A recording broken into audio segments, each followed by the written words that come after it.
মেয়েরা বুঝি এমনই হয়, বাবার প্রতি তাদের ভালোবাসাটা একটু বেশি।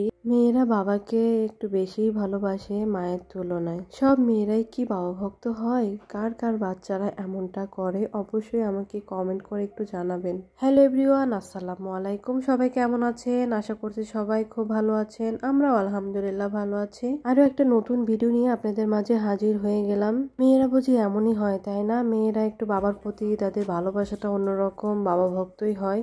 নহমনি কি করে, প্রতিদিন ওর পাপা যখন অফিস থেকে আসবে তার মোজা খুলে দিবে, আমি একটু পানি আগাই দিয়ে সে আমার কাছ থেকে গ্লাস নিয়ে সে তার পাপাকে পানি খাইয়ে দিবে। যখন অফিসে যাবে ওর পাপা যখন জুতা পায়ে দিবে সে তার জুতাটা ব্রাশ দিয়ে মুছে দিবে। বাবা মেয়ের ভালোবাসা এমনই হওয়া উচিত, তাই না? অনেক ফ্যামিলিতে আছে বাবারা মেয়েকে সময় দেয় না, কিন্তু নোহার পাপা এই দিক থেকে অন্যরকম। নোহার পাপা যতটুকু সম্ভব চেষ্টা করে মেয়েকে সময় দিতে। অনেকেই আছে বাসায় আসার পরে মোবাইল নিয়ে পড়ে থাকে, কিন্তু নোহার পাপা সেটা করে না। নোহার পাপা সবসময় অফিস থেকে আসার পরে মেয়ের সাথে একটু সময় দিবে, মেয়ের সাথে খেলা করবে। নোহার পাপা অফিস থেকে আসতে লেট করলে যদি নোহাকে একটু তাড়াতাড়ি ঘুম পাড়িয়ে দিতে চায়, সে ঘুমাবে না, তার পাপার জন্য ওয়েট করবে।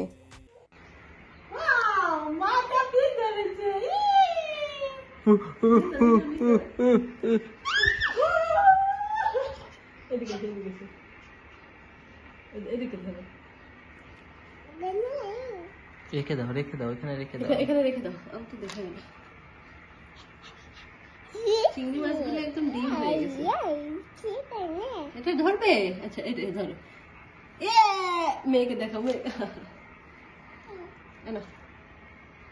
ওই হাত ওই হাত।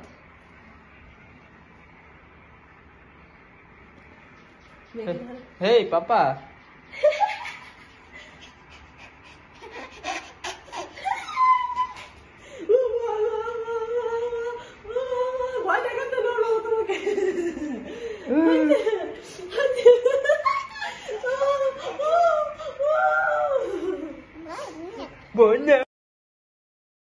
অনেকদিন পর বাজারে গিয়ে একটু স্বস্তি পেলাম, কারণ মাছের দাম আমার কাছে তুলনামূলকভাবে একটু কম মনে হয়েছে।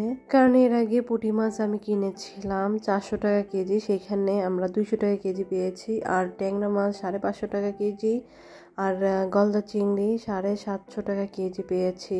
অন্যান্য দোকানে একটু বেশি যাচ্ছিল, 800 900 এরকম যাচ্ছিল। এইখানে কেন জানি না এত কম পেলাম। মাছগুলো অনেক টাটকা ছিল।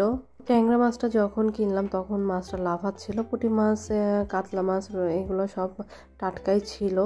আর এখানে রান্না করেছি নোহার পাপার জন্য, সব কিছু রান্না করে রেখে যাচ্ছি, কারণ আমরা ঘুরতে যাব, নোহার নানু বাড়ি দাদু বাড়ি ঘুরতে যাবে। এই জন্য নোহার পাপা তো পরে যাবে, তো নোহার পাপার জন্য একটু রান্না করে রেখে যাচ্ছে, যাতে নোহার পাপার রান্না করে খেতে কষ্ট না হয়। আমরা একটু শপিংয়ে গিয়েছিলাম নোহামনির জন্য কিছু কেনাকাটা করতে, কারণ যেহেতু গ্রামের বাড়িতে যাব, ওখানে ঠান্ডা, তো একটু শীতের হালকা পাতলা কিছু জিনিসপত্র কিনে নিয়ে আসলাম নোহামনির জন্য। নোহামনিকে সবসময় পিঙ্ক টাইপের ড্রেসগুলো বেশি পরানো হয়। নোহার পাপার এবার ইচ্ছা হলো তার মেয়েকে একটু ইয়েলো কালার পরাবে, তো বললো এটা নিবো। আমি বলবো আচ্ছা ঠিক আছে নাও। তো এই যে মেয়েকে একটু ইয়েলো কালার ড্রেসটা পরাইয়া তাকে একটু দেখাচ্ছি, আর সে একটু ঢং করছে। আর এই যে আমার ঢঙ্গি বুড়িটা, মাশাআল্লাহ, সবাই মাশাআল্লাহ বলবেন। আজকের ভিডিওটা এই পর্যন্ত। সবাই ভালো থাকবেন, সুস্থ থাকবেন, আমাদের জন্য দোয়া করবেন, আর আমার নোহামনির জন্য সবাই দোয়া করবেন। দেখা হবে নেক্সট কোনো ব্লগে। আর আমাদের ভিডিও যদি ভালো লেগে থাকে অবশ্যই সাবস্ক্রাইব করে আমাদের পাশে থাকবেন, লাইক কমেন্ট শেয়ার করে দিবেন। আল্লাহ হাফেজ।